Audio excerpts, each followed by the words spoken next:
Saudi আরবের সঙ্গে মিল রেখে মাদারীপুরের কালকিনিতে উদযাপিত হয়েছে পবিত্র ঈদ উল আজহা।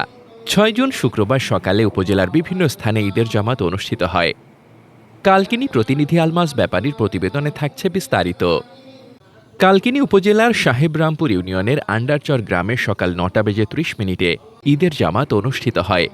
জামাতে ২ শতাধিক মুসল্লি অংশগ্রহণ করেন। পুরুষদের পাশাপাশি নারীরাও ঈদের জামাতে শরিক হন। স্থানীয় মুসল্লি মিজানুর রহমান জানান, সৌদি আরবের সঙ্গে মিল রেখেই ঈদের নামাজ আদায় করা হচ্ছে। তিনি আরও বলেন, আমরা দীর্ঘদিন ধরে এই নিয়ম অনুসরণ করে আসছি এবং ভবিষ্যতেও তা অব্যাহত থাকবে। স্থানীয়দের মতে প্রায় ১ যুগ ধরে তারা সৌদি আরবের নির্ধারিত তারিখ অনুযায়ী ঈদ উল ফিতর ও ঈদ উল আজহার নামাজ আদায় করে আসছেন। সেই ধারাবাহিকতায় এবারও শুক্রবার ঈদ উদযাপন করেন তারা। নামাজ শেষে মুসল্লিরা একে অপরের সঙ্গে কোলাকুলি করেন এবং মহান আল্লাহর সন্তুষ্টির উদ্দেশ্যে পশু কোরবানি দেন। ঈদের এই জামাত ঘিরে এলাকায় ধর্মীয় উৎসবের আবহ বিরাজ করে। মোহাম্মদ শামীম রেজা, দৈনিক খোলা চোখ। আপনার স্বপ্নের যাত্রা হোক ফ্লাই ইনফিনিটির সাথে।